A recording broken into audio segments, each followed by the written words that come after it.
sleepyheads, get out of bed, cheer up, the sun is red, live, love, laugh and be happy.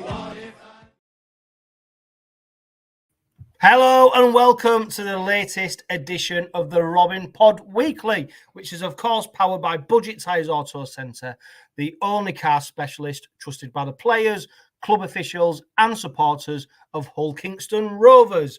And it's a bumper edition of the Robin Pod Weekly as we welcome Graham Turner, Keith Pollard, Len Gregory and Matt Turner to this week's episode. Let's kick off though on a high. Welcome to Keith's Corner.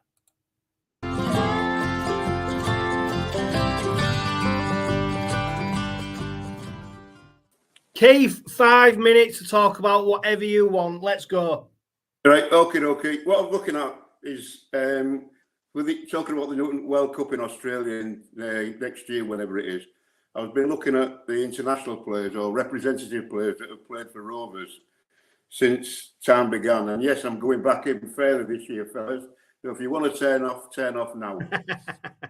We go back to 1882, right? And 244 players have played for the club.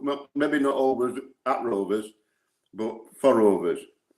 We've had 27 British Lions, which players either toured Australia, and over 70 players have played more than 9 representative games out of 244, right?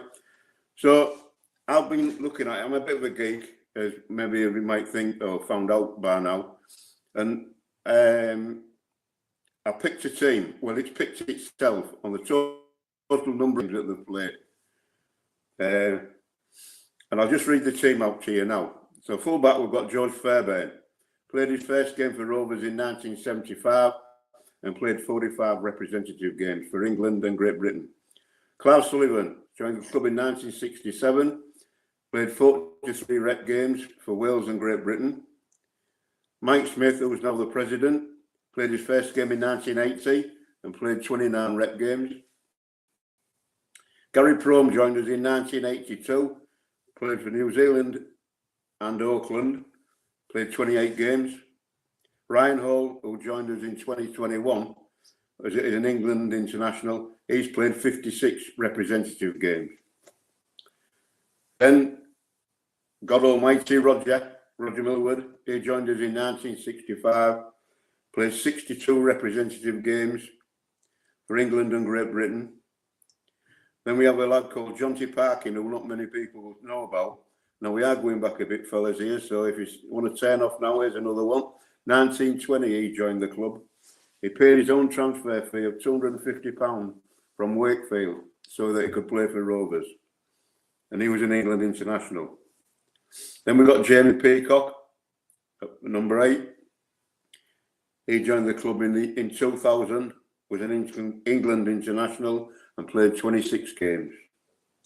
Josh Hodgson, who went to Canberra, came from Hull FC. He made his first appearance in 2005. He played for the England Knights and Great Britain, and he played 28 representative games. Then we've got one that not many people will have thought of. That's 𝗀𝗧𝗏. He won't here very long.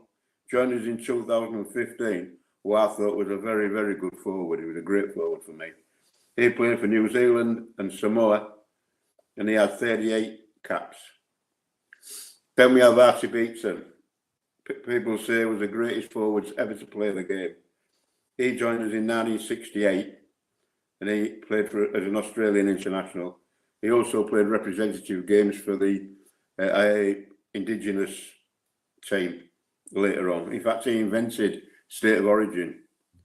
He played 32 representative games. Then Colin Dixon, people may not know much about him. He played 48 rep games for Great Britain and Wales, and he joined the club in 1980. And then one of the best players that I've ever played against or seen play, joined the club in 1954.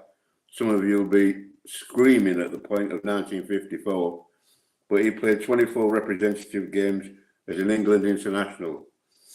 Now, of them 13 players, only 2 of them was local lads. That's Mike Smith and Josh Hodgson. The rest was what you would call imported players. That players that have been brought to the club from obviously either overseas or other teams in the comp. 200 of them have been imports. So we've only actually our own, as there's like shouting from the stand, is one of our own. Only 44 of them out of the 244 was local lads, which is, I thought was a bit surprising when it came out in the numbers I was putting together.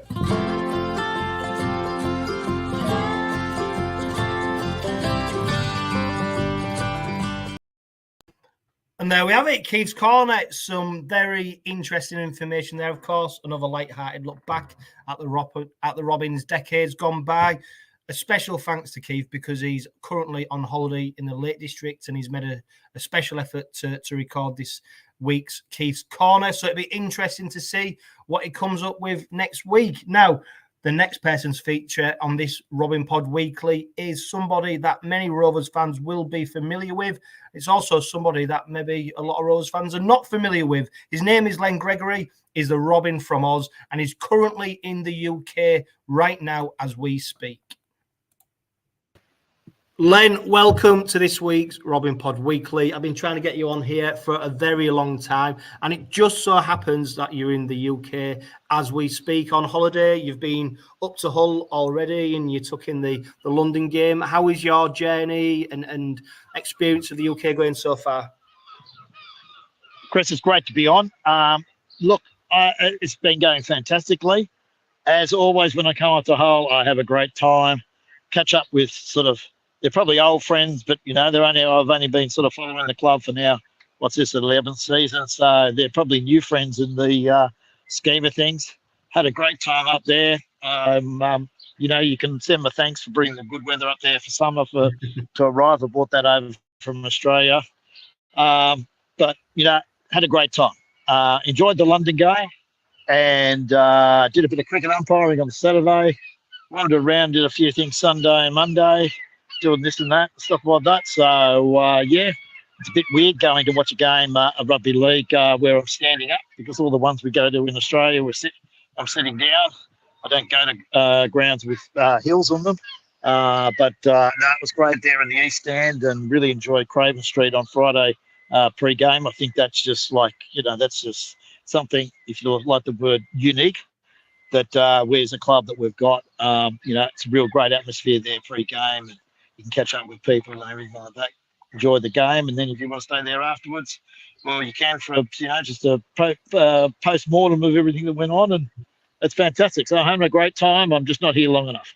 Yeah, really pleasing to see that you've received such a warm welcome. Len, people who might not know who you are and follow you on social media, etc. You're an Australian-based Hull Kingston Rovers supporter. Tell us how long that love affair has been going and how it began. It started probably, I think it was October 2013. Probably for KR itself, it was probably really December 2013. My wife came over here for the Rugby League World Cup in 2013 with a friend of hers. My wife's father had passed away about 18 months beforehand. And when the rugby league, we're rugby league supporters over there in Australia. My team, the North Sydney Bears, got kicked out in '99, so I don't have a side over there. But my daughters have the Cowboys. The middle daughter has the Cowboys. The eldest has St George, but she vacillates between that and the Roosters. She's not really that into rugby league. Football is her stick. And the younger one's a South Sydney fan through and through because her grandmother was a South Sydney fan from their glory days in the 50s. So 50s and 60s. So they came over for the Rugby League World Cup, went to a game at Hull KR, and her friend knows Mal Meninga through the Queensland system. So he was helping out I think it was Adrian Lamb, the coach of the PNG side. So they turned up to Craven Park. I think it was PNG versus Samoa or Tonga. PNG's putting it up there and all that sort of stuff and plays him reasonably well, but getting outclassed. and the crowd was massively behind PNG. They wanted PNG to win. So I'm sort of watching this home back in Australia, and I'm thinking, wow, you know, this is pretty special, this crowd. And you know, this sounds like something I want to be a part of. On the social media, there was Rufus, and the friend she was a bit of her vice is being a mascot hunter. That's the thing that, you know, people collect stamps and back in the old days and things like that. And some people collect rugby league shirts. She collects photos with mascots. So hooked up, sort of connected, wouldn't say hooked up, that's probably the wrong word, connected with Rufus through social media. So over the next probably the rest of the tournament, chatting away and following the tournament and all that sort of stuff, they came home. And then I thought, oh, well, I'll get get part of this club. So Rufus, aka Fraser, got me he did a calendar, sent that out, got me a shirt, got me a couple of other things. And it sort of followed from there. I changed jobs in 2014, and I said, right, if I should get a new job, I'm coming over to watch a game. So the first game I saw was in July 2015, stayed with Fraser. I picked up in a Lexus where a bloke I'd never even met before off the internet. Sounds almost like dating, doesn't it? And it's just going from there, really. You know, the club is fantastic. Look, when I say the club is in inverted commas. You know, supporters, anybody talks about KR, talks about the Robins, you know, talks about things, they're the club, right? The club isn't the coach, it isn't Willie Peters, you know, it wasn't Tim Sheens, it wasn't Tony Smith, it wasn't Craig Sandercock, you know, it wasn't the players per se, you know, it wasn't the Kenny CEOs, it wasn't Bobby Blairs, it wasn't Josh Mantellato, it's, you know, it's not all, you know, it's not Mikey Lewis, it's not the players who are like that.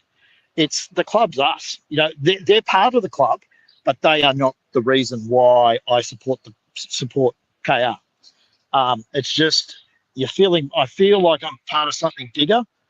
You know, I love being disconnected from it all, way over the other side of the world, because I've got to actually actively seek and be part of things, to be part of the club. It's not there, you know, it's not presented for me. I've got to seek it out, and I love it. Absolutely love it. In a way, I was sort of saying, like, I'm probably, with all the Sky games being on TV this year back in Australia, I'm a little bit less disconnected in a way, because I've got to be lazy, because I know every week I can just, you know, get up and turn on the TV and the game's there. Whereas in the past, it's only been every sort of 3 to 4 weeks that you're on, and more into the radio. I probably should give a big shout out to Daniel Handforth and Phil Barrett, or Phil Barrett and Daniel Handforth, so they don't get upset the order I did that in. When they were doing the community radio, that was just fantastic, because I felt really connected with them. And I'm a big theatre of the mind person. I'm sitting down here in Cornwall looking over, you know, a beautiful ocean. The breeze is sitting there, but breeze is on my face, and I'm going, well, this is pretty good sort of life. But I felt, you know, they created a connection with people and everything like that. You know, I'll do anything I can do to support the club. And then, as I said, going back to before, the club is the people. So people going through hard times or something like that, because they've helped me out as well, even though they don't realise it. Yeah, look, you know, I'll drop another name if I can. Do you want me to keep talking? Yeah, keep going. Rob Coughlin, he's no longer with us, but, you know, first time I came over, he was in London for business, he said. So he said, well, why don't we catch up for lunch? So we did.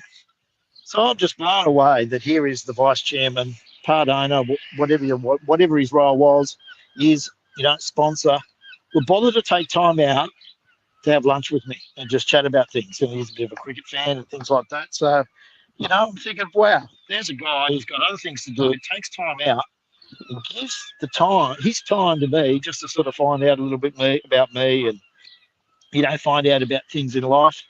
When he passed away, you know, then he sort of 2018, I know he sort of, you know,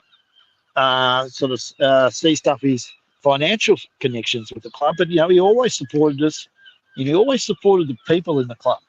You know, he wanted the best, whether it be the coaching staff, you know, the people in the admin, in the back office and everything like that, you know, supporters, he sort of put me on to a couple of people and a couple of things that I can help out other people, and things that that they may need or help their business or anything like that.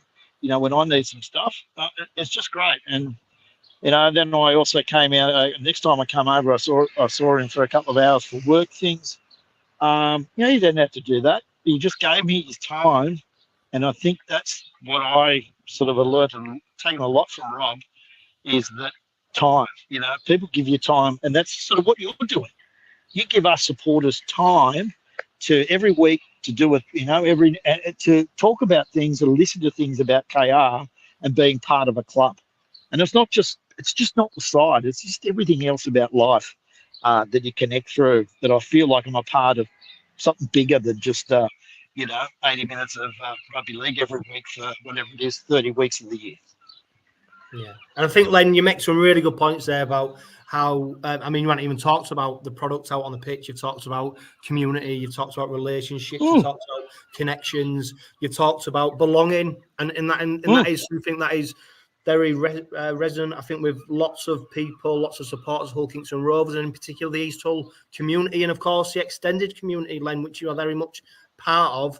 And it's great to hear you talk so fondly about the club, like you said, in inverted commas, the people around it, and the relationships and connections that are formed because of the rugby club, and it's so pleasing to hear the warm welcome that you've received, and you've been able to support the club in so many ways, haven't you?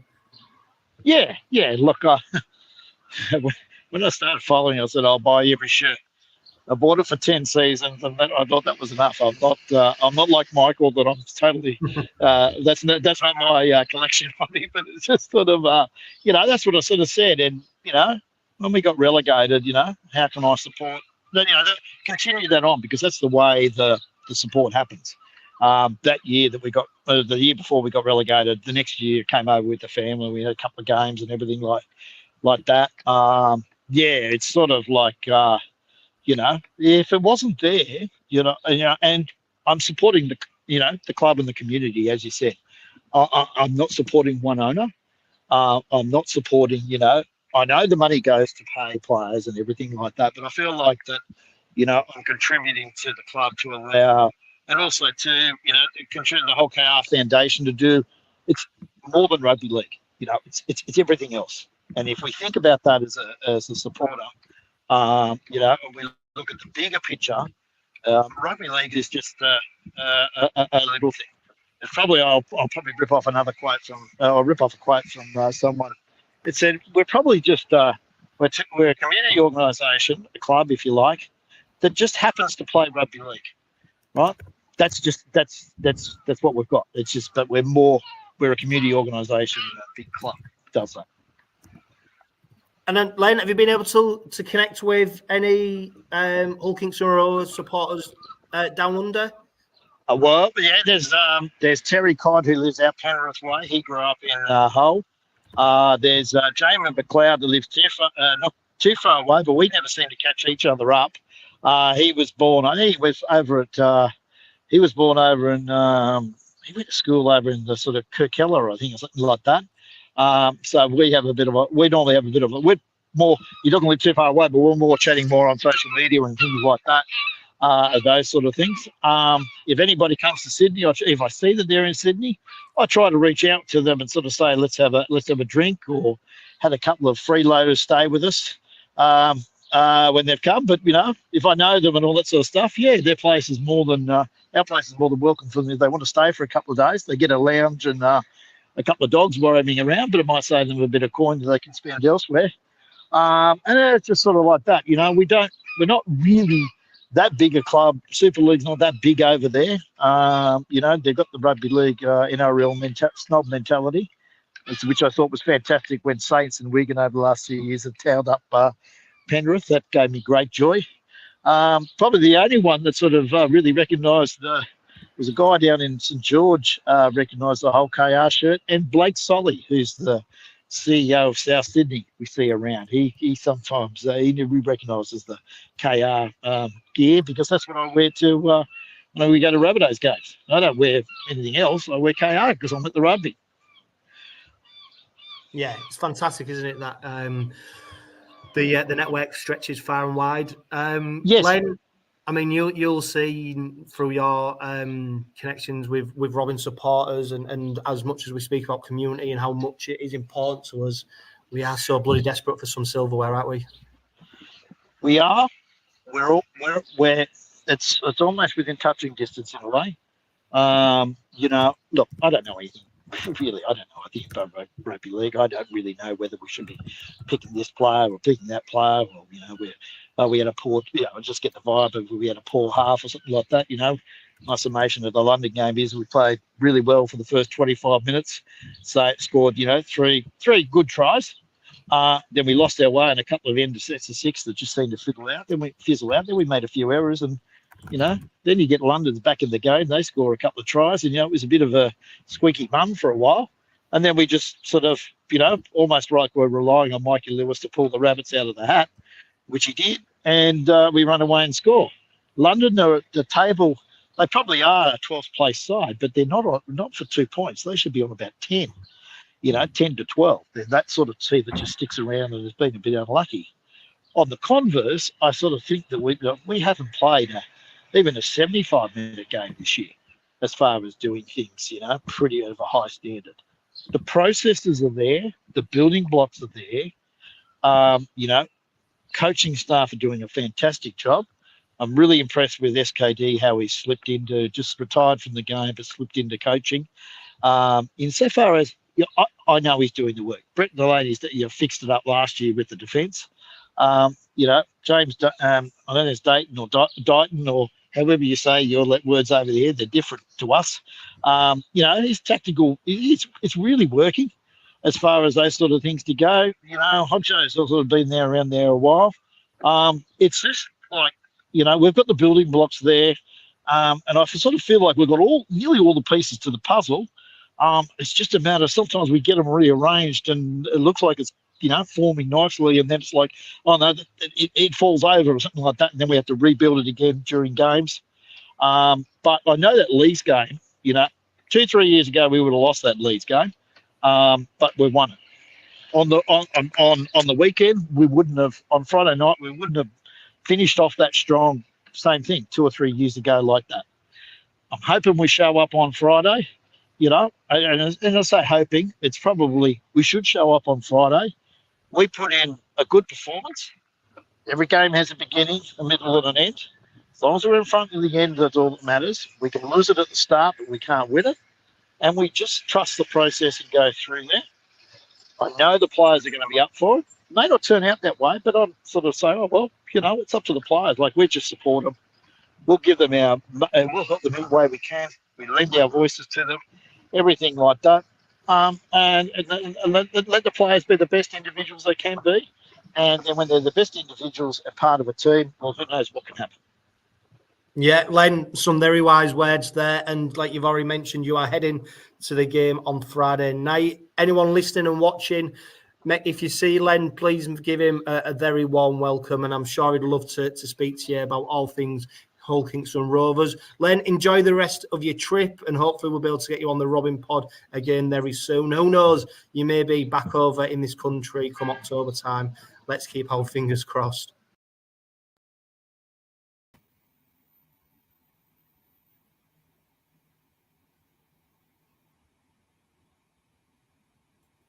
Welcome to the Robin Pod, Graham. I mean, Len Gregory, it's amazing, isn't it?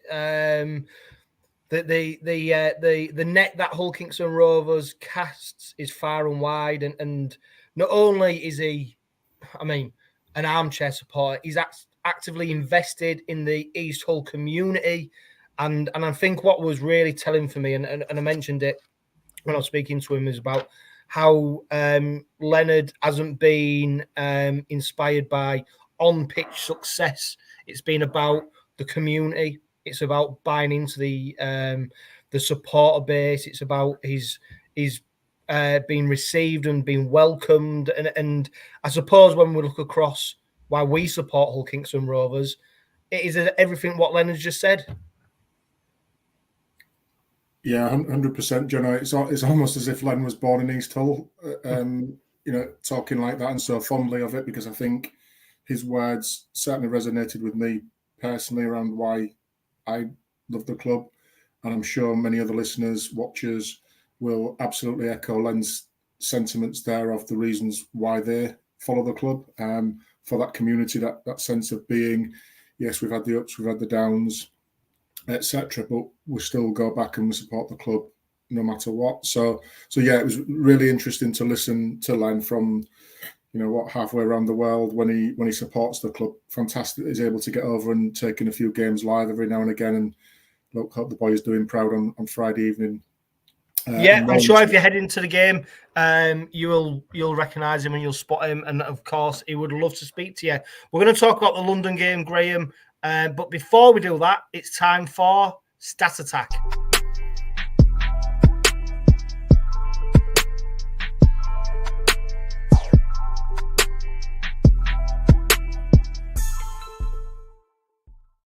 Now, bear with me because this isn't the most groundbreaking stat, but I decided to have a look at the heritage numbers of Hull Kingston Rovers, and I took particular interest in the surnames of players who have played for the Robins. Now, of course, Danny Richardson, he's the latest receiver of a heritage number. He's number 1310.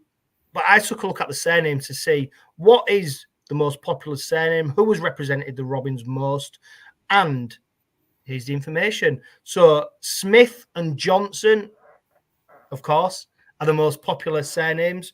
They featured for the Robins over the full course of our history 7 times. So we've had 7 Johnsons and we've had 7 Smiths. Below that is Wilson and Lewis on 6.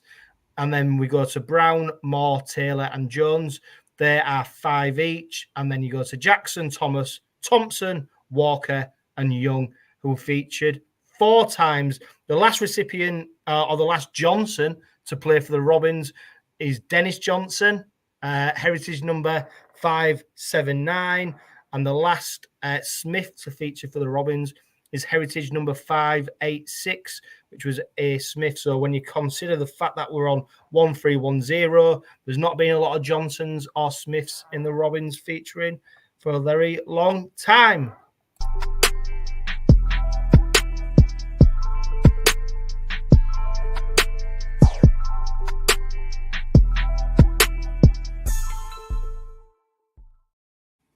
Graham, if you look back to the London game, the result was, of course, in favour of the Robins. The game, it was a funny old game, wasn't it? The Robins did as much as they needed still to get the win. I suppose it's a funny old game when you're walking out the ground after scoring 40 points and you're sort of questioning the performance. But ultimately, it was job done. I suppose in the context of the night when you saw the other 2 results, the fact that Rovers and London had the closest score margin, I don't think anybody would have predicted that, of course, to happen on the night. What did you make of it? Yeah, I think just echoing Len again, we started off really well. That first 20 minutes, I thought we were excellent, and we were predicting a cricket score where we were stood. Obviously, that didn't happen, and I think most people who will have seen London play in some form this season will recognise that they are a team who never go away. They never give up. Their effort levels are fantastic, even though they might be behind well on the scoreboard. They still represent themselves and their club very, very well. So wasn't surprised when we dropped off and they got some ball in hand that they caused us a few problems, and got the score just before and just after half time to sort of bring them back into it. That was, I think, the wake-up call that we as fans needed, the players needed to get back onto the process. Again, that talking about that process that Len mentioned there. Once we got back on it, again, 2 or 3 quick tries in quick succession killed the game off as a contest. But it just highlighted for me around some of the fundamentals around what happened in that last 20 minutes of the first half. Why did we start so sloppily in the start of the second half? What is it? Is it concentration? Is it fatigue? What is it that's changed in that period? Is it personnel? Is it is it switching around tactics, positional play? What is it that's changing? Because we shouldn't see such a drop off in performance in such a short space of time. We, good teams won't allow you to do that. The really top teams won't allow you to do that. They'll punish you. So I thought we missed an opportunity to really demonstrate a ruthless streak there. And like you say, when you saw the other scores coming through, it was a little bit of a surprise, and it was I think an opportunity missed, albeit credit to London for keeping in the game. But I think if we'd have continued with that attacking prowess for the full 80 minutes, we could have put a big score on and made a really positive impact on our for and against that would have helped us out further down the line. Yeah, I mean, we talked on the last Robin pod about how points difference could prove crucial come to the end of the season. Of course, you have to look at the league table now to see the top three all on 28 points to see how important that could be. And I suppose many Robin supporters would have looked at this as an opportunity to create a big scoreline and almost get some money in the bank. We saw a change to the lineup, didn't we? We saw Dean Hadley starting at loose forward. A welcome return for James Batchelor. He was lined up with Matty Staunton. Jez Litton starting in the hooker role. And of course, Danny Richardson coming on and partnering Mikey Lewis. I mean, the players who played, more than capable of being able to do a job. Batchelor used, I think, Willie Peters admitted that they managed his minutes rather than bring him into the game against Warrington, probably a little bit cold. There was an opportunity for them to blood him into the side, which is why we didn't see him out on the pitch for as long as we might have hoped for. Ultimately, it was job done, wasn't it? I suppose, and there's a new feature on the Robin pod that we're bringing in question time, and we answer fans' questions. That'll be later on. But one of the questions is, when will Rovers put in an 80 minutes performance? And Graham, we're still waiting to see that total 80 minutes performance. Although maybe is that an achievable proposition now? Because the competition is strong. The opposition, London, credit to them, they've had some really good spells in games where they can't put an 80 minutes performance in, but what they can do is dominate for 10-20 minutes and look good. Maybe an 80 minutes performance isn't achievable now. Saying that, I mean, you look at Lee and how they put St Helens to the sword. I don't know, but there's no reason why Robin supporters surely should be disappointed that we only, in inverted commas, beat London 40 points to 16. When we've seen what's gone before us. Yeah, absolutely. I think it's a myth, that 80-minute performance, because there'll be always something that you can take away from it as an area of improvement, whether it's individually or as a unit or as a whole team. So I think that's impossible to achieve. You'll look at the Saints league game and you'll see that there were spells of possession that Saints had, but within it, and dominated possession, but Lee kept them out. So it depends what you mean by an 80-minute performance, because you're never going to nail every single team, but you can stick to your principles and you stick to your processes, and your effort levels can be good, and you can manage your interchanges accordingly. That I think is behind the scenes would constitute a good 80-minute performance. You can never rule out an error or two. I don't think you can minimise your penalties given away from for concentration or for ill discipline, etc. So you can manage that level of performance. But I think there's a ways of this, defining what an 80-minute performance looks like, and it's certainly not going to be a 50-0 every week, because of, like you say, the quality of opposition that are out there, and the other 11 teams have all got some good players. They're all going to have spells within a game whereby the pendulum has swung and the momentum is with them rather than us. We've just got to be able to weather that and do enough to swing that momentum back to us, whether it be in defence, whether it be a stroke of luck, whatever it is. You've got to find a way to swing that momentum back to into your favour. And I think that idea of 80-minute performances it's idealistic to think it's all one-way traffic, because pretty much every other set you're trading attack and defence. So you can manage the game better, and I think we did that in the first half, whereby we limited London to minimal touches in our half. That was excellent. But then when they did get on top, we looked average against them, and they scored a couple of good tries that they deserved on the back of some lack of concentration, ill discipline, poor handling from us. Whatever the reason was, we let them back into it. So yeah, I think there's many factors as to why an 80-minute game is unachievable as a perfect performance, because there'll always be something you can take away to improve on. But the control and management of a game within that 80 minutes, I think, is within your gift. Yeah, and for me, Graham, I've been toiling with what an 80 minutes performance, and for me, an 80 minutes performance is where, although the opposition might have spells, they never look in danger of winning the game, and I think that's what we saw against London, where they did have spells, they put points on the board, but you never really feared that there was going to come and it never looked like there was going to come on and win the game. And I think for me, that's an 80-minute performance where, the opposition will always have spells, but it never gets to the point where you're in fear of the result. And I think that's what the Robins did. Michael Lewis followed up his performance against Leeds with another barnstorm performance. We saw him score a hat-trick, relieved of the kicking duties. Richardson, he slotted 6 over. Michael Lewis, for me, he is the best halfback in the Northern Hemisphere right now. He is on form. He's relishing the opportunity. And it was interesting as well, wasn't it, that in the absence of 𝗬𝗏𝗔𝗄𝗏, that Mikey Lewis led the team talk at half-time, whether that was planned or not. But he got into the lads and he had a big influence on what happened in the second half and obviously the Robins victory. But Mikey Lewis doing everything that we hope and expected Mikey Lewis would do.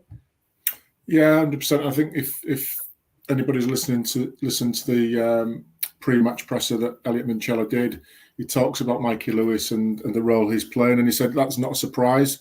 I think that the guy interviewing picked up on it to say, was he surprised that Mikey Lewis stepped up and did that? And he said, no, he wasn't, because Mikey does that anyway. So I don't think we should be surprised by that particular action. It's just what he's learning to do. It's how his growth and maturity as a player is coming forward. And yes, we're getting to see it firsthand in the absence of 𝗵𝗏𝗏 on that occasion. But that happens anyway with Lewis, according to Mini. So I think, let's focus on what Lewis did do with ball in hand, and he was excellent. Caused lots of problems. Obviously got his 3 tries, and again winding the clock back a week to the Leeds game.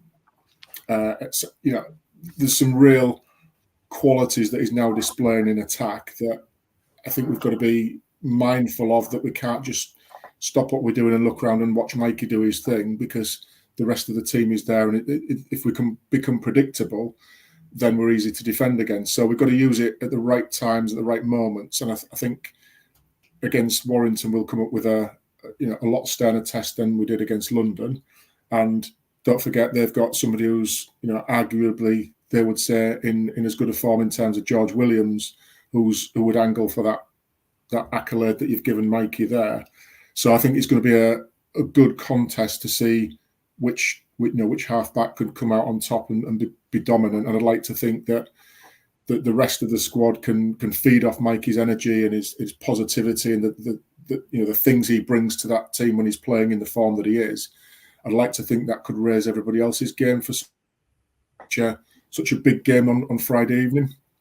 Yeah, before we hear more about Mikey Lewis and George Williams and the spectacle that might ensue based on them two being on the pitch, it's time for Robins Remembered.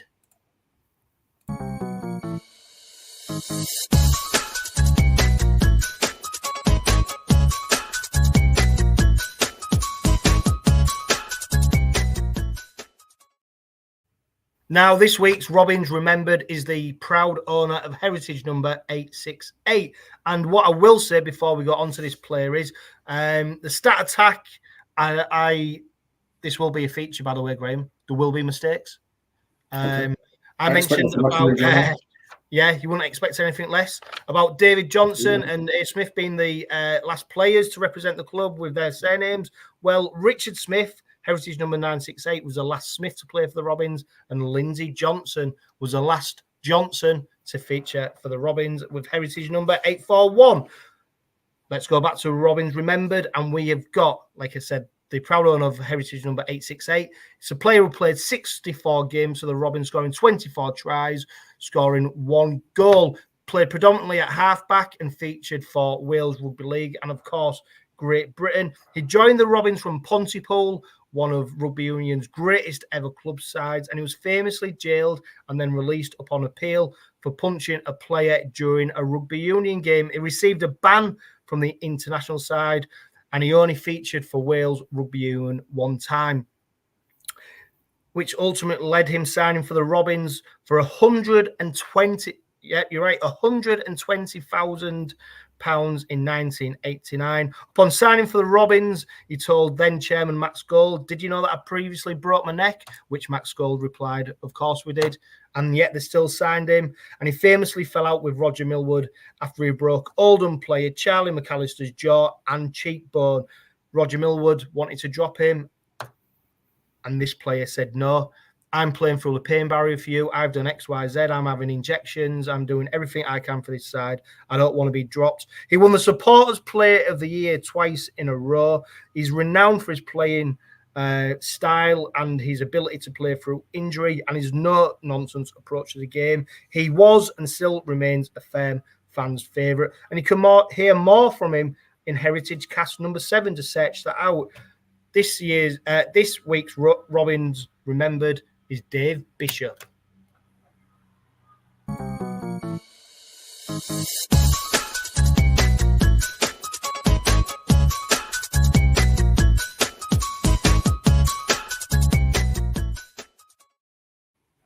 Graham, memories of Dave Bishop? Crown Holderness Road, playing pool against him a few times. Yeah, he was, I suppose, which is why he's one of, favourites still now amongst a lot of Rovers supporters. He was larger than life, wasn't he? And he played an aggressive style of rugby league. He admitted that when he first signed for the Robins, he sort of changed the way he played and it didn't work out for him. And he quickly went back to his old ways and he never took a backward step. And of course, he suffered relegations, achieved promotion at a difficult period of the in the Robins history, really. Let's be honest. We saw obviously the success of the 80s and then the transition from the old Craven Park to new Craven Park, the toil that the club went through at that time. And he was a favourite not just amongst the blokes in the East Stand or the East Terrace, amongst the women as well, wasn't he? I can't comment on the latter point, Johno, but he certainly had I think probably a swashbuckling style about his play that many people would have enjoyed, both in attack and defence. Was quite aggressive, but yeah, I think that X factor that he brought to the team at that particular time was what made him exciting to watch. Did the unpredictable, some of it good, some of it not so good. I think that was just a bit of something special that people like to see. That that character. We talk about characters in sport, and there aren't too many nowadays. But he certainly was a character and had a character, and was, around at a time when, shall we say, professionalism in rugby league was probably not at its highest. Yeah, and different era. I mean, crazy to consider that they paid 120k. Can you imagine these days now? Paying anywhere near that transfer fee, let alone playing a transfer fee. So it just shows you how highly regarded and how highly rated he was, and a lot of comments about him is how he was, particularly in rugby union, one of the best halfbacks of his generation. So Dave Bishop. Before we discuss the Warrington game on Friday night, Graham, I caught up with Matt Turner from the Warrington Guardian to get his opinion on the game and to give us a bit of an insight into our opposition. Matt, you're the Warrington Wolves correspondent for the Warrington Guardian. Obviously, you've been covering the side for a good number of years now. What have you made to... Very doom and gloom around Cheshire, but no, it's been a genuine pleasure to sort of watch it all unfold this year, and it's just, everything's been a sort of breath of fresh air since Sam Burgess came in, and yeah, no, it's been absolutely brilliant, and hopefully long may it continue. Yeah, I mean, earlier this week, 𝗬𝗂𝗏, it was announced he's signed a contract extension to keep him at the 𝗬𝗂𝗏 for a little bit longer. And it's, I suppose, symbolic, isn't it, that the news broke almost a year to the day that Daryl Powell was relieved of his duties after a heavy defeat at Wakefield. And it's almost chalk and cheese, isn't it, at the moment? Oh, absolutely. That's probably, you hit the nail on the head there, John. Also, chalk and cheese. Like you said, exactly a year to the day since Daryl Powell got sacked after that absolute horror show of a day at Wakefield. To sort of, it was kind of the nadir of what was a horrible 18 months, really.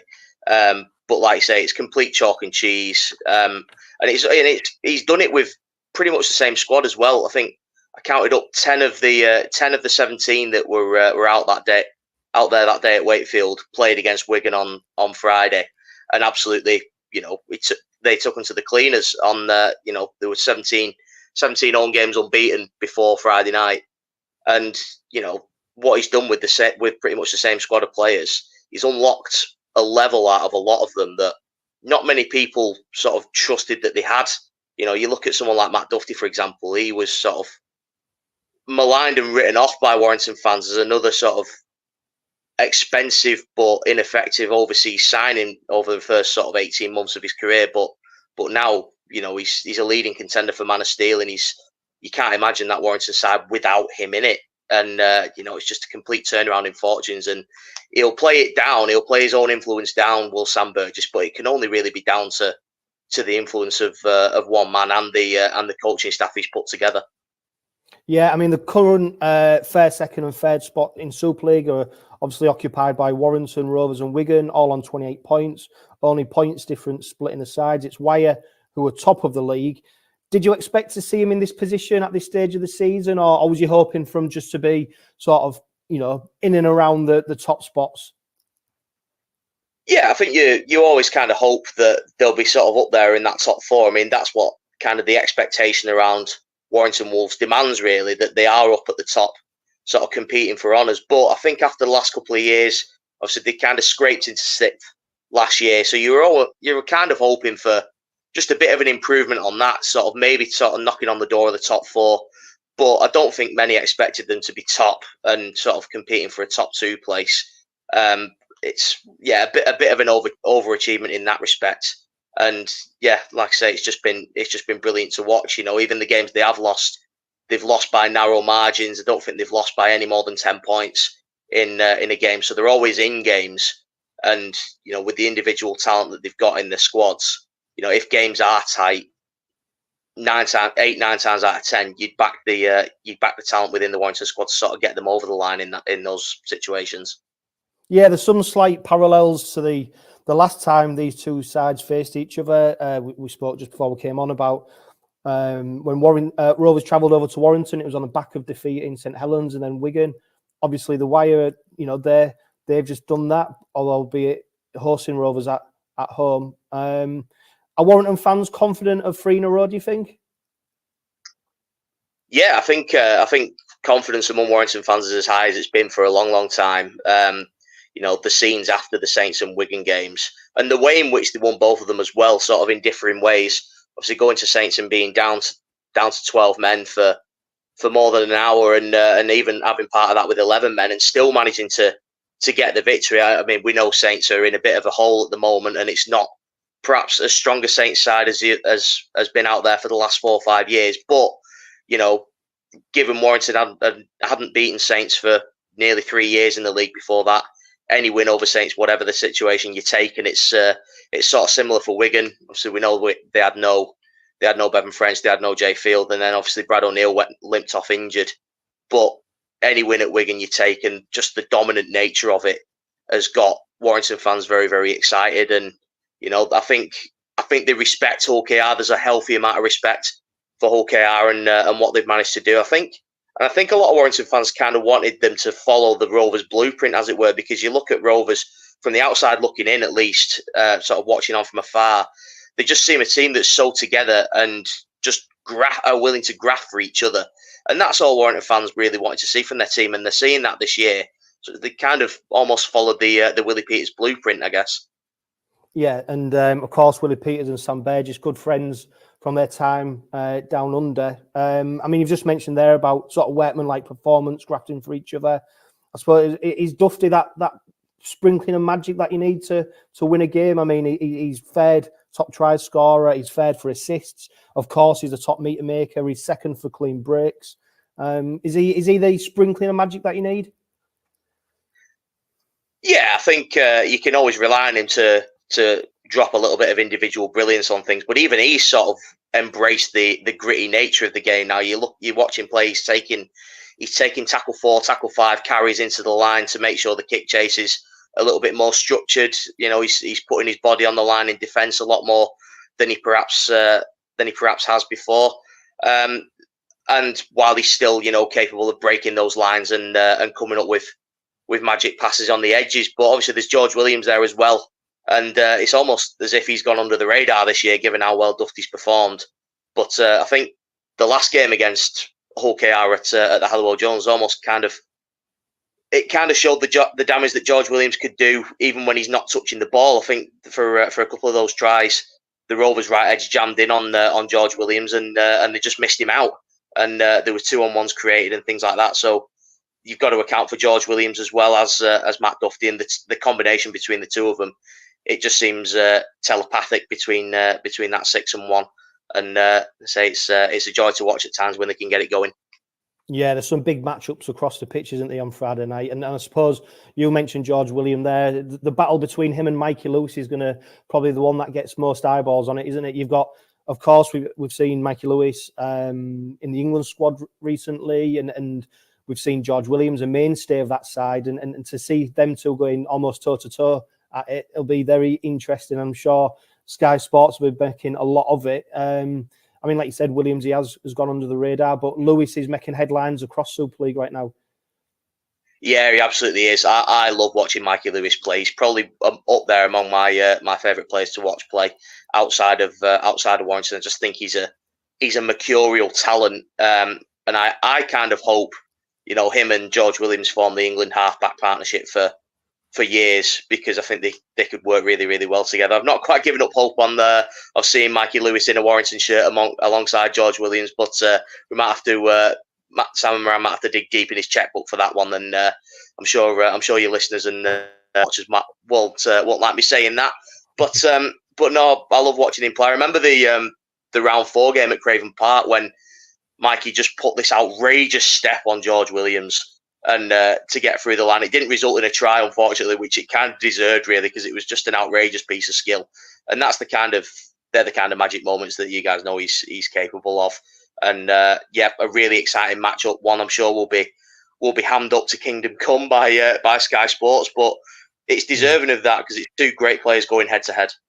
Yeah, and of course it's not a straight shootout, is it? They both fulfil different roles for the side, and they bring different qualities. But to see them both on the pitch going against each other will be very interesting. I mean, let's be honest, Warrington have done the Robins a massive favour by beating St Helens and Wigan. They've made that battle for first and second a lot closer than what it could have been. Of course, Wigan, they've got that extra game to play against Lee next week, so you know it's all there to play for. But you do feel like the game on Friday night, it won't define the season, and it probably won't define where the sides end up, but it'll lay down a huge marker for both sides. Yeah, no, it certainly will. You know, if you can get a win in one of these games, you know, it does a lot for not only positioning the table. I think whoever wins has got the chance to sort of open up or start opening up a little bit of a gap between themselves and those below them. And but also it gives you so much confidence and momentum. Obviously, Warrington are riding that now, having beaten Saints and Wigan as the first two of this sort of little mini 3-match run of really crucial games. Obviously, this game against Hull KR being the last of them, and you know that's a kind of wave you can kind of ride for the rest of the season. And you know you can. I do hope that that both finish as the top two, to be honest, because I think they're deserving of it, and hopefully, you know, we are seeing the final top two clash on Friday night. Should be a belter. Yeah, definitely. And Luke Yates, he's hit the ground running since signing from the Giants, and then he goes sign John Bateman. Where do you think he's going to feature, and is he going to go straight into that side on Friday night? Well, I think he's going to play. He's obviously, with the nature of the deal, he's come over on just for the end of the year. He's not come to sit in the stands. But where you fit him in is really, really difficult, because obviously in the positions he can play, he's obviously known as a back row, but can play loose, can play centre as well. But you kind of look at those positions at back row.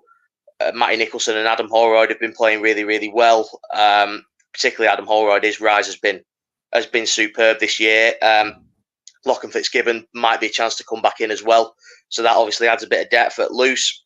Ben Curry's been a revelation, and obviously Luke Yates has come in as well. Although I think Yates will probably start in the front row again with James Harrison suspended, and then at centres they've got this fantastic young talent in Aaron Lindop, who's growing by the week, and Toby King to come back in as well. So it's quite the headache for Sam Burgess to have this week. But you think he'll play somewhere? My guess is he'll probably start on the bench this week, and just sort of come into it that way. But yeah, nice problems to have. Yeah, definitely. And the Robins go into this fixture almost full strength as well. So it's good to see, especially at this stage of the season, that, I mean, don't get me wrong, Warrington, you were missing a few players, weren't you, against Wigan? But both sides are pretty strong. One player who might potentially miss out, and we're recording this prior to the squad announcements, is Paul Vaughan. I think he suffered a head injury against Wigan, and obviously he's been so important to Warrington this season. Any word on whether he might feature on Friday night? We think he'll be fine. We asked Sam Burgess about that in his press conference yesterday, and he seemed to intimate that he was good to go. He's sort of come through all right. I think he sort of came off as a bit of a precautionary measure. But no, I think the word is he's good to go, and that's what you want, isn't it? You know, both sides at full strength for this kind of game. You want it to be sort of pure. You know, our best versus your best. Top versus second, you know, no injuries, no excuses or things like that. Just two top sides at full strength going at it. Yeah, definitely. He's really a game that's whetting the appetite, and of course, Willie Peters, the only side in Super League he's yet to beat is the Warrington Wolves. So it's something that I'm sure, you know, openly he won't speak about, but will be preying on his mind. Are we expecting a big crowd on Friday night? The Robins, they've been discounted coach travel. You can get over to down the M62 for just £1. Obviously, Warrington have done some reduced ticket pricing as well. Interestingly, attendances haven't been great this season, have they, compared to previous seasons, especially when you consider how well the side's doing? Yeah, no, and that's probably one of, if not the major disappointment around Warrington this season, is that crowds are worryingly down this year. And, you know, despite, as you say, the team doing really, really well, I think they were down something like 11-12% based on this time last year, which is a bit of a weird one. I mean, obviously there's a boatload of mitigating factors you can name. Obviously we're still pretty deep in a cost of living crisis. There's not much sort of disposable income knocking around for people, but obviously the games are all on Sky this year, and you know, if you can save your money, you will by watching on Sky. But I think they're encouraged by the ticket sales for this week's game. I think there was a decent take up on the flash sale that they offered last week. I think they knocked tickets for the South Stand, which is the main sort of standing area at the Halliwell Jones, for I think they knocked them down to £15, and there was a decent take up on that. I think they're doing cheap kids tickets offers as well, and they're having a big push to try and get this ground as full as possible. I don't think it'll sell out, but I think they're hoping for a crowd of around 11,500, 12,000, which you know is the kind of crowd you want for this kind of game. You want the place as full as possible to see two great sides in action, and you want the town to get behind the team and come on this journey with the players. You know, we've seen 𝗀𝗧𝗏𝗏 doing that. I think you guys are turning people away at the gates every week. You know, Craven Park's always full, and you know that's what you want to see everywhere, really. But you know, crowds have been a little bit disappointing this year for Warrington, but hopefully we'll get a big bumper gate on Friday night. Yeah, and there's no doubt if the Robins are serious about finishing the top two come the end of the season, let alone the League Leaders Shield, They are going to have to pick up a couple of wins, at least on the road. So it is really promising to be a huge encounter on Friday night. Matt, it's been an absolute pleasure. Thanks for your insight, opinion. It's always good to get a rival's view on the game. And let's hope it does live up to the billing, because as we speak right now, it's a game that is whetting everyone's appetite.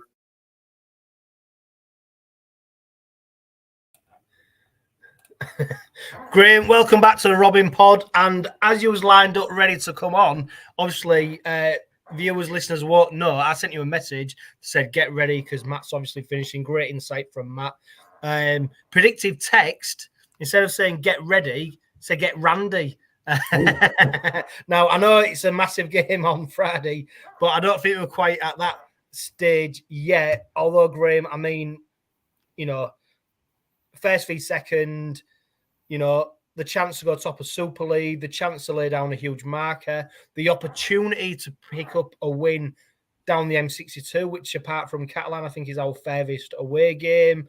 It's one of them games where you're just desperate for them to win, aren't you? Because I just think it means so much, not just to us as supporters, but I think for the playing group and Willie Peters. And they'll downplay it if they do, but I do think it's a real significant game.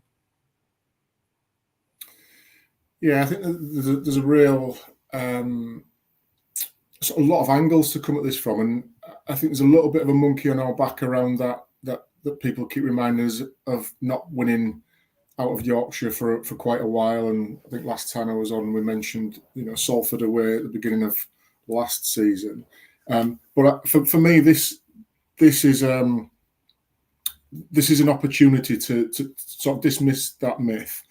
But it's almost it's not a defining moment in the season, but it could be, because if we go across there and put in a performance and come back down that M62 with those 2 points, I think it could give a massive shot in the arm to the players and the belief of fans, players, coaching staff, etc., that come a few weeks' time, we could face Warrington in the playoffs, you know, again, or a Wigan or a Saints, for example. And if we can go away and do that and pick up a couple of away results against those on a Friday night, which typically we've always struggled with, I think that'll be a massive shot in the arm. And like, this isn't going to decide who wins the League Leaders' Shield or not on Friday night, but it could have a long way to go around what the next few weeks look like in terms of your confidence, your belief, etc. So it is a big game.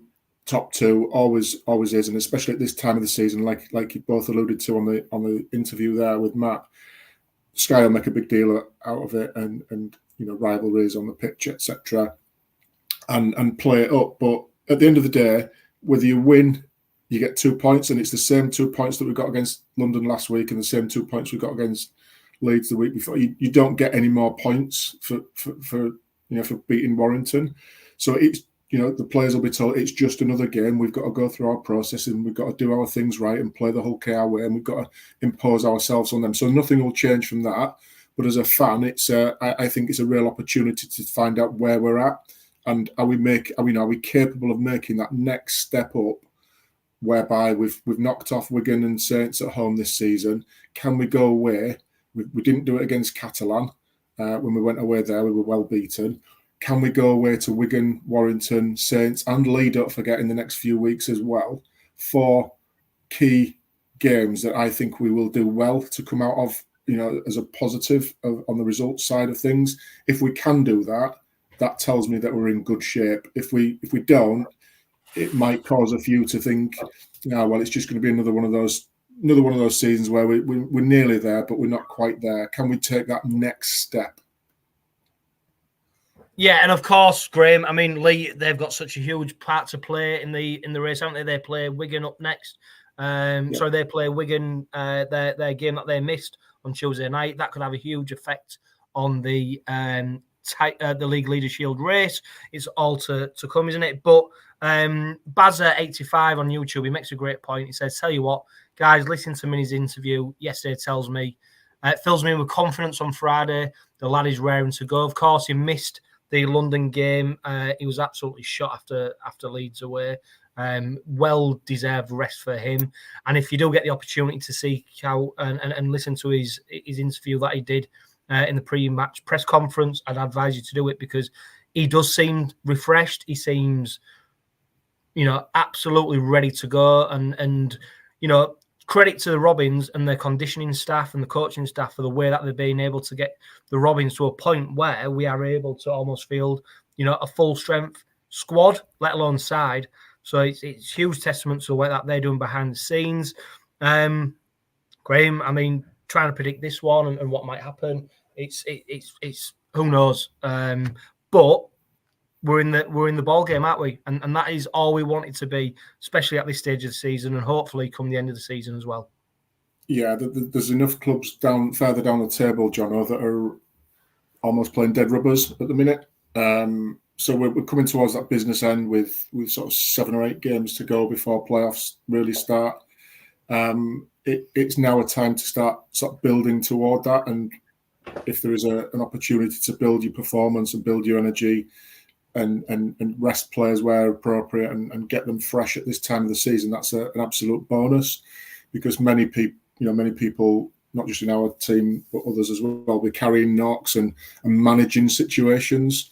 So to be able to, to give Minnie a rest, for example, and, Tyrone may had a week off as well. So 2 key players for us coming back in, if they, if selected, and obviously you would expect certainly Minnie to go straight back in and probably Tyrone as well.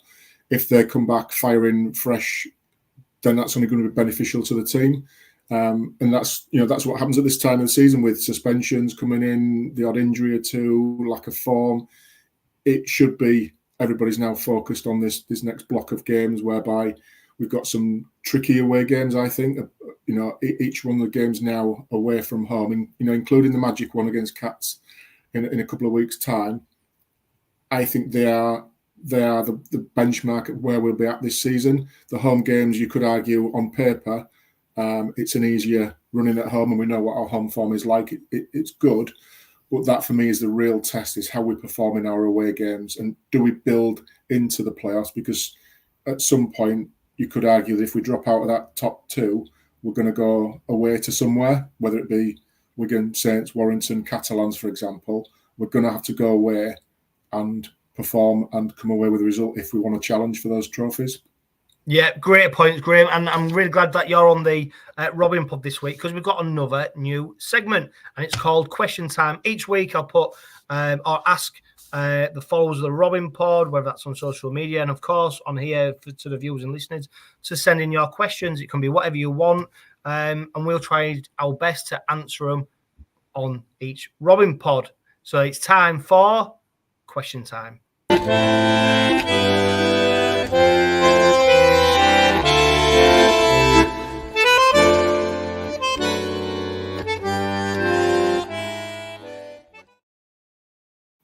Yeah, almost like a little bit of a hello there. Baz Kingston, he's got the first question. He asked, what's your opinion on next year's signings and players we're letting go? Do you believe it's moving our club forward or backwards? His opinion is forward. I mean, Graham, we'll try to keep these answers short, but when you look at the potential lineup and how we should be lining up next season, the potential to be one of the greatest Rovers sides ever, albeit it's only rubber stamped by lifting silverware potentially. So the recruitment, I think, for next season looks good. Yeah, I would agree. It's potential at this stage. You never know how players are going to, react. But the purpose of refreshing the squad and moving players on and adding players to it is to build on better than you've got. So you don't just replace a player for the sake of it. The idea is that if you lose a player, you bring somebody in who's better than what you've got. And I think 𝗲𝗏𝗏𝗏's has been quite astute at that. And I think we've talked about it previously, Johno, whereby he's made some calls and believed he was making the right one at the time. But, quite quickly it's transpired that he's changing his mind on it and moving players on. So, your 𝗀𝗽𝗲𝗄𝗏, for example, just one example of that. So he's not afraid to correct if he feels he's made an error of judgment there. But yeah, on paper, the signings that we're bringing in, really positive, and I think they will add value to the squad. I'm just going to relay one comment that was bubbling around where we were on Friday evening. Was Parcell, has he got another, 𝗦𝗢𝗎𝗄𝗏 question mark? Parcell, if it was the choice, we'd probably rather keep Parcell for that particular year. But again, that's Willie Peters' decision, not ours. Yeah, Lewis Hales, if you're watching or listening, you asked about a full 80-minute performance. I think if you listened earlier on in the Robin pod, we sort of discussed that and answered that. Adam Wadforth, he's asked, do you find our style of play less exciting to watch than last season? We don't seem to spread the ball as often despite having so many threats on the edges. I mean, it's something that Keith Pollard's talked about already. Our playing style. I think we're at a point, Graham, I don't know if you agree with me, get your opinion. We're not at the point where playing style is a concern. We're at a point where we need to do something. We need to win. And if the effective way of playing is by defensive rugby league, by playing potentially controlled rugby league, so be it. That's where we're at. But I do think we have seen glimpses of attacking rugby league and flair throughout the season. Maybe not every game, but rugby league's a different game now. I don't know. What do you think, Graham? Yeah, I'd agree, John. I think there's a time for the flair, but you've got to do the hard stuff to earn the right to do your flair bits. And yes, on occasions we've scored some fantastic tries throughout the season. If you're going to provide flair constantly, you have to sacrifice something else. And, I don't think that effort, that defensive structure, first and foremost, is going to go anywhere. So I think we have to adapt to it. If our results were on the negative side, and if we weren't winning games, I think there'd be more pressure on our playing style to say, look, come on, we need to be more attacking. But the style we've got now is winning games. And, what do people want? Do you want to be an entertaining team but halfway down the league table, or do you want to be challenging because you're doing things right? And those clubs and teams that have won trophies consistently over the last decade have had that balance of doing the hard stuff when it's needed, but also being able to switch it up when it's needed and play the nice stuff as well that catches the eye. Yeah, Livy, come on, you red. She asked if Martin, of course, Rhys Martin does sign and the new ruling won't be in place next year. So I think the base of the question is around Super League clubs were talking about if a player's been over here for 5 years, do they become exempt because they can apply for dual citizenship? Should they then become exempt so they don't count on the salary, on the quota ruling?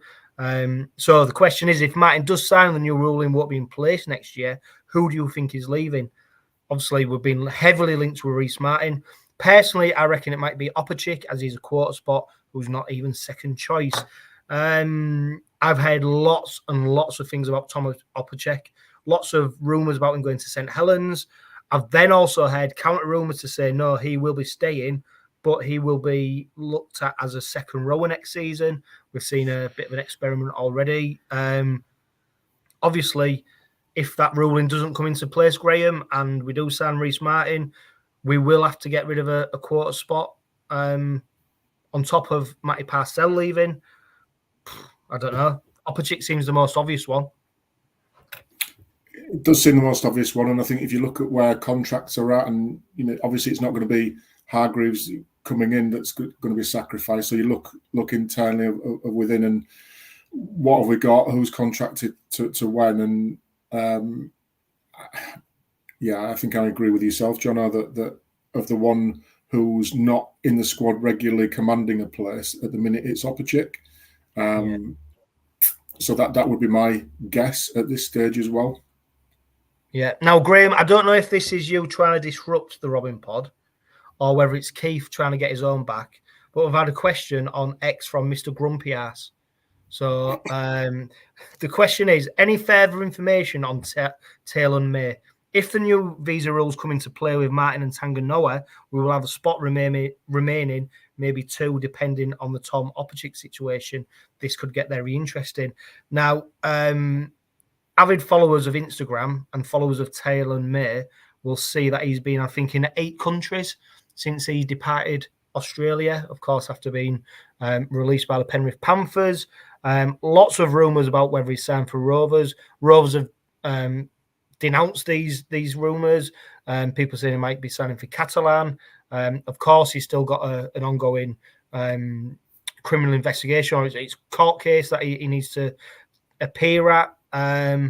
I'd surmise from where we are at the moment, Graham, that it's probably highly unlikely that Tyrone May will be a Robin. Yeah, agree. I think we talked about a couple of weeks ago. It's the club have made their statement quite clear on what the position is. Yeah, I think these are just continuous rumours, Johno, and unless something changes with that, and there's a statement. Avid follower of the Robin Pod, Michael Matthews, he asked, should we keep Danny Richardson? Obviously on loan from Castleford Tigers, and I think out of contract as well at the Tigers, or look for another backup 6 or 7. What do you reckon? I'd keep. Yeah, I suppose. I mean, there's not many things that the club have got wrong over the last few years. The Ben Roberts signing is one. Richardson, I mean, he looked okay against London, didn't he? He came in and did a good job. Did everything that was asked of him. He's got a decent kicker on him as well, so it gives us another option in the kicking department. Is an adequate backup for 6 or 7. Knows the game. He's played enough Super League to know what the game looks like. So yeah, I'd keep him in there. I think what you'd surmise is with the squad that they're assembling for next season, and it's a big frustration, but it looks like there won't be much opportunity to promote from within. So in terms of the academy, etc. Now, if we're going down that route and it leads to success, then it's fully justified. So you'd look at that and go, probably Richardson as a experienced professional, albeit with injury issues, but he'd be probably the next cab off the rank if you wanted a replacement halfback. So yeah, Michael, I'd keep him. Nick Shepherd. Which halfback partner would suit Lewis the most, and which ones are realistic targets in the next year or two? I mean, what a question. Tyrone May, he's here for another year after this season. I surmise with the way the club are going in terms of recruitment, they're going big next year, and I expect Tyrone May to be part of that. In terms of realistic targets to replace him and partner Lewis, God, there's a lot of moving parts in that, isn't there? Yeah, and you're talking about something that's potentially 2 years away, and you're judging it on what players are doing now. There's all sorts of things that can happen in that time scale. So I think if that is the case and we are in the market for that type of player, you need to take a bit of a view on that nearer the time. I just think it's too far away with a full season to happen with players dipping in form, out of form, injuries, etc., etc. And you don't know who's on the market then with contracts and contract offers this season. So yeah, revisit that one in 12 months, I think. Yeah, Matty Lane, he asked any other players that might come in for next year. I think if Rhys Martin is signed, and that is it, and what about rumours of May leaving? I don't think Tyrone may be leaving. I think if Rhys Martin does sign, I mean, who knows? The Robins have been pulling rabbits out of the hat for the last couple of years now, I think, in terms of recruitment. But with the recruitment they've already done and Martin coming in, I don't know. I'd say that's done, Graham. We don't know, do we? Rugby league is turned into a little bit like football, hasn't it? In terms of transfer windows and mid. Yeah. Rugby league traditionally, you hardly got any transfers during the course of the season. You might get the odd loan deal or any.